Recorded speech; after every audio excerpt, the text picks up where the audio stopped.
You're walking to your car in the rain, and within about 10 seconds, you're annoyed. Your shoes are wet, your jacket is sticking to your arms, and all you can think about is getting inside, drying off, and never having to think about the sky again. Rain, for you, is a minor inconvenience with an easy fix: a roof, a towel, a dryer.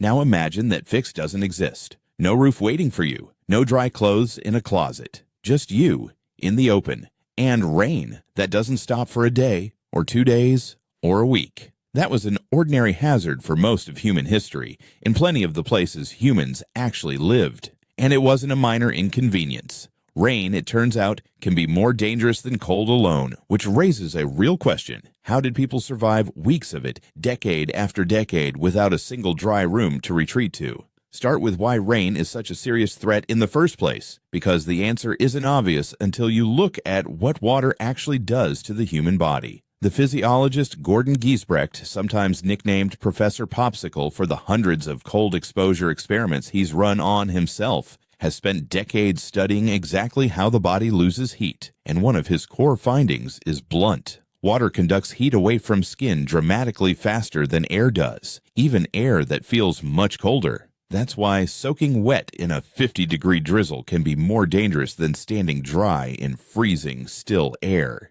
Wind chill gets all the attention, but wet chill is often the more lethal one, quietly pulling heat out of a body that never even feels like it's in danger, right up until it is. So rain isn't just uncomfortable, it's a direct attack on the one thing every ancient human absolutely had to protect, their core temperature, and it attacks in a way that's sneaky, because you don't need a storm to die of it. A moderate rain, over several hours with wind and no shelter, can be enough, which means the real question isn't whether ancient humans found rain unpleasant. It's how they built systems reliable enough to survive an enemy that doesn't announce itself. The first system was architecture, and it turns out ancient rainproofing was smarter than find a cave and hope.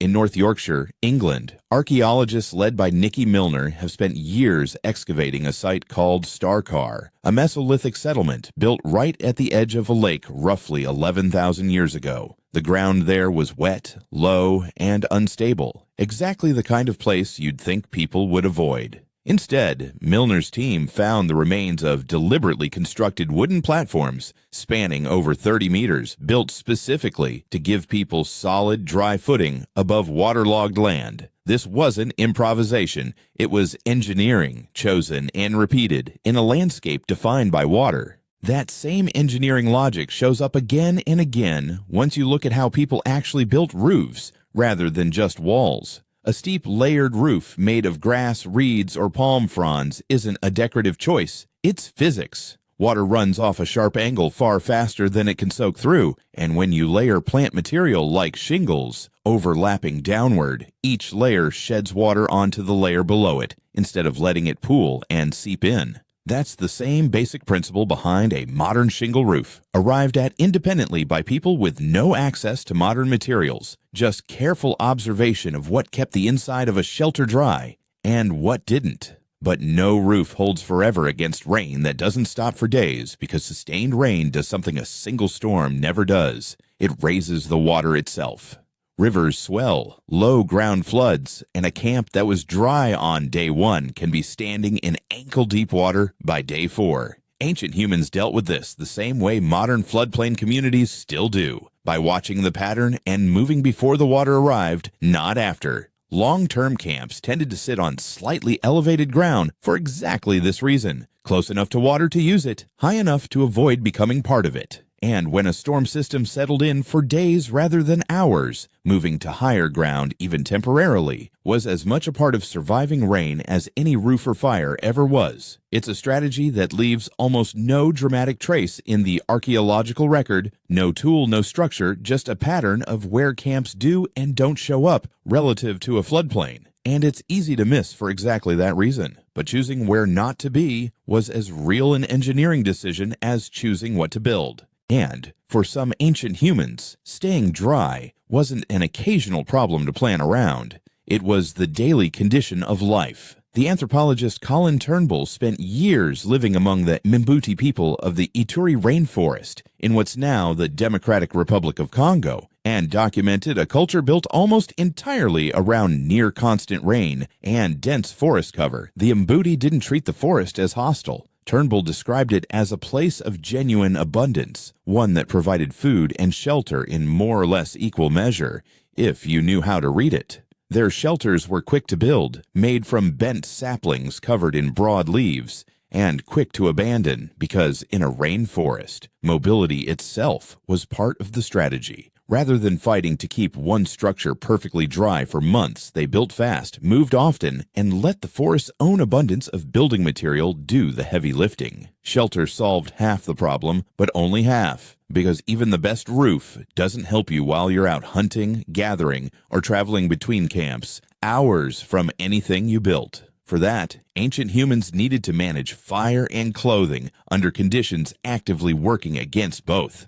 Keeping a fire alive through rain meant thinking ahead, not improvising in the moment. Dry tinder, kept specifically dry, stored under bark or inside a hollow log, or wrapped and carried on the body, became something close to a survival currency, a resource protected as carefully as food itself. A coal, once lit, could be kept smoldering for hours inside a bundle of slow-burning material, carried from camp to camp like a portable living ember, so that even after a full day of rain, you never had to start completely from nothing. Losing your coal meant losing your fire-making advantage entirely, and rebuilding it from scratch, wet, in the dark, was exactly the kind of situation that could turn a bad day fatal. Clothing, too, had to do more than just cover skin, because wet, clinging fabric can trap cold moisture directly against the body, arguably making things worse than no covering at all. This is part of why looser, layered coverings, hides worn draped rather than skin-tight, or tightly woven plant fiber capes designed specifically to shed water, made repeated appearances across very different rainy environments, from temperate forests to tropical ones.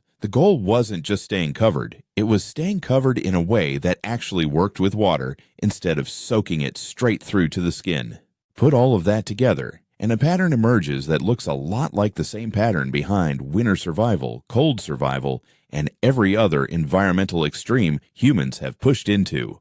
No single trick solved the rain problem. Elevated, engineered shelter solved part of it. Steep, layered roofing solved another part. Protected fire, carried and guarded like a resource, solved a third. And clothing designed around water, not just warmth, covered what was left. Each piece backed up the others so that a failure in one system, a soaked coal, a leaking roof, didn't mean the whole strategy collapsed. That's really the answer to how ancient humans survived endless rain. Not by toughing it out, and not through some biological trick that made them immune to wet cold, because they weren't. Gordon Giesbrecht's research shows the human body hasn't changed. Wet skin loses heat today exactly as fast as it did 11,000 years ago at Starkar, or however many thousand years ago in the Ituri Rainforest. What changed was the surrounding system, deliberately engineered platforms, physics-informed roofing, carefully guarded fire, water-shedding clothing, all working together so that the danger Giesbrecht studies in a lab today simply never got the chance to reach anyone standing underneath it. So the next time you're annoyed at 10 seconds of rain between a door and a car, it's worth remembering what that annoyance replaced.